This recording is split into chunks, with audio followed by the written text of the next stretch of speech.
So you have an engagement and you didn't leave early, and because you are almost late, you're also endangering your life by speeding. So there are so many causes of speeding. However, it is not necessary. It is not necessary. It is not necessary. It kills. As fun as it may be, it kills. It kills terribly. I could remember some time ago when I think in Abuja, you know, some of them who are into these carries and drifting and all of those things. And of course, you saw what happened now. It was all over the internet. A car of almost 400 and something million naira was shattered. Thank goodness he didn't die. He survived. Do you understand? So a lot of things, there are a lot of adverse effects of speeding. The maximum is one economic effect where you lose productivity. As an individual, you are involved in injuries or in more severe cases, death. Do you understand? So all of these things are quite avoidable, and that is why we discourage speeding. Okay, just for the public to know, want you to also enlighten us on can overspeeding also impact pedestrians, cyclists, and other vulnerable road users? They are the most vulnerable. That's why we also call them vulnerable road users. Because most times, you see, the carelessness, most times you find out that, okay, another thing that happens when you also overspeed or when you engage in excessive speeding is loss of control. You know, loss of control. The higher the speed, the lesser the control you will have. So if there is maybe a minor road infraction or some emergencies on the road, there is very high chance that you will not be in control of your steering again because of the top speed.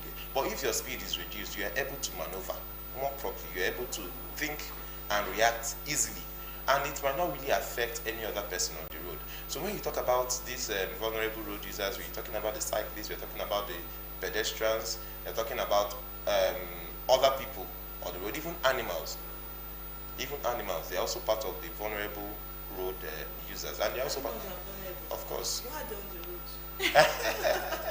Okay, well, you've explained to us what overspeeding is. You've told us the speed limits, and do you think that speed limits and traffic laws are effective in reducing road accidents? And also, do you think that law enforcement, or let's say the FRSC and other enforcement agencies, do you think that they are doing enough to really stop our drivers from excessive speeding? Okay, yes. First, if we abide by the rules, I'm telling you, there will be less casualties on the road. There will be less accidents. There will be less crashes. There will be less, even if there is a crash, there will be less injuries, and there will be no fatality. So you're saying there are rules? Yes, we have the the enforcement. Is it strong enough in Nigeria? Because in more developed countries, you see that you won't even find police officers on the road or FRSC on the road. You pass the speed limit, you'll be booked and you're made to pay a fine. But do you think our enforcement in Nigeria is strong enough to stop excessive speed? While I agree with you that yes, in some countries they are quite advanced in terms of those enforcement, you know, and while we are also working on getting there, but now actually it's improving. It's improving from where it was before. For instance, we've been out on commercial drivers mainly on the installation of speed limit devices, and we also hold their management accountable for those speed limit devices. So we have what we call Road Transport Safety Standardization Scheme, what we know as ROTSSS, that brings about formalities, you know, and uniformity in terms of management of fleet operators. Fleet operators simply means vehicle owners, transport companies, or organizations that own more than 3 vehicles. You know, so they are under the fleet operators. So they have the safety manager who ensures that all their vehicles are in check. Their drivers too are in check with the regulations. So we have the requirements, we have the template, and we also have officers in all states and our formations that ensures that every fleet operator under their custody meets up to the standard. So at least we are also trying from there. Then we also meet these drivers on the road. So when we check you, we have our radar guns that we use to measure the speed. And you also find out that some of these people, part of the causes too, Some of them are under the influence of either alcohol, drugs. Some of them are also under the fatigue. So some of these things can also influence your speeding habit, you know.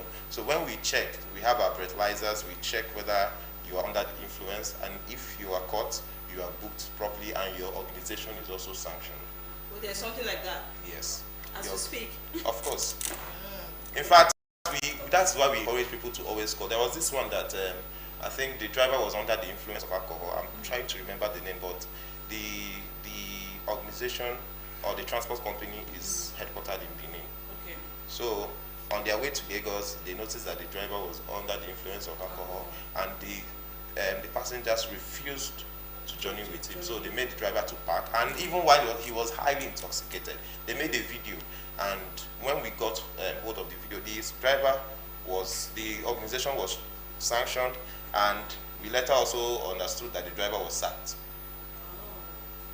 Okay. Yes.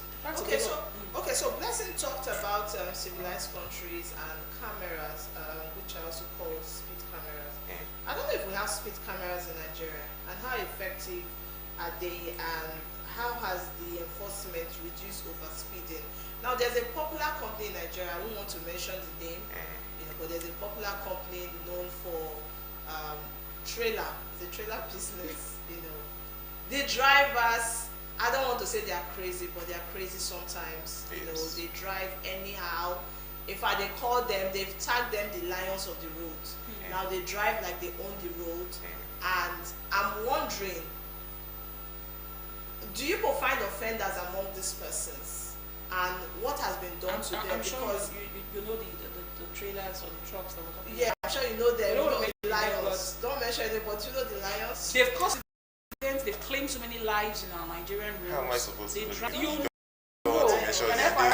you know the trailer products. Nigerian knows. Every Nigerian knows. Okay, let me pretend I know. Something happened in those states this year, so you know. Yeah. And then there was a time I was at Coca. I just parked across the road, and a woman was trying to cross. Yes, the woman was a little bit absent-minded, but the lion of the road came, and people on the pedestrians now screamed, and she just moved to the other side. And the trailer narrowly brushed the woman. Guess what? The guy didn't stop. He continued moving. Yes, they don't stop actually. He continued. They don't stop moving. except pedestrians have a way of just making sure the truck or the trailer stops. Yes, and for you to see from your rear mirror that you just almost killed somebody and you keep moving, you probably have to just be under the influence of something. So that's why when you said we do testing, I'm saying testing, because Of course we do. Sometimes we even have a combined operation with NDLEA. It's something that we do always. However, let me also make you understand that why we also have challenges with that segment of road users, that is the articulated drivers, articulated vehicle drivers, or what you might call truck drivers. Yes, we have challenges with them, but the challenges are not just them. It's everywhere. When you also go to meet them now, they also tell you the challenges they also have with bus drivers. Bus drivers will tell you the challenges they have with keke drivers. Keke drivers will tell you the challenges they have with Okada drivers. So the challenges are spread across. However, I understand because of the weight of the vehicle, that's why it's a bit significant. However, we also have enforcement exercises on them. Let me also make you understand that these enforcements are never enough. We are dealing with a society that is quite stubborn, and you understand that, So that is why we also need a harder hand. We have so many cases in court. Some we have won. Some are still, and we also have, of course, they are articulated trucks, and you need more carefulness in trying to deal with them in terms of the road. So we normally use special patrols, not our normal patrols. Yes, we can do that with them, but we are extremely careful with that. We are extremely careful in our operations so that we don't end up causing more hazards on the road, in terms of obstruction or crashes. So for articulated trucks, we usually use what we call special patrols or mobile courts, where we are heavily, our presence is heavy, we have more men, and we have armed backups Do you understand? To deal with such situations. And when we catch them, we normally we normally take them to the mobile court. And in some cases, I think even last year, this year, early this year, or so within this year, about 2 of them were sentenced to prison. You know, I think one was 2 weeks, the other was about a month or so. Yes. It's something. Aside that, it depends on it is on the discretion of the magistrate. If you spend a few days in a Nigerian prison, it's at the discretion of the magistrate, and depending on the weight of the offense that he committed. Okay, all right. So as we wrap up, if there's one piece of advice you want every driver in Nigeria to remember, what would it be? And on a lighter note, would you like to speed? Have you ever driven on a speed? Who doesn't speed? The thing is speed within the posted speed limit. Okay. Speed within the posted speed limit, and also speed with your sense. Okay, if you know where you're not supposed to speed, you reduce your speed. If you know where you're supposed to speed, is that your advice? Exactly. Is that your advice? So to no. drivers? My advice to drivers is one: speed kills. Forget the jokes, forget the thrills, forget the fun of the speed. It kills. And remember, your family is waiting for you. Remember, you're important to the nation. You also remember that you're important to the state. You know, you're important to everyone around you. So please, just as you are important, other road users are also important. So please, as you speed, as you drive, speed within the posted speed limit. Drive within the posted speed limit. Avoid excessive speeding at every chance. Please avoid excessive speeding. It kills and it's not safe for you at all.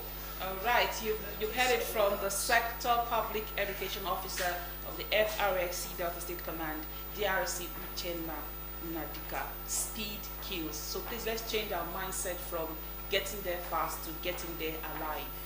Right? You need to get to your destination alive. And like DRC Uchenna Nnadika said, your family, they are waiting for you. That's where we'll wrap up on this segment. Thank you so much for joining us. Thank you very much. We'll see you in 2026, right? Of course. All right. See you next year. Okay, bye for now. When we come back, we would have our next interview segment. Please stay tuned. Thank you.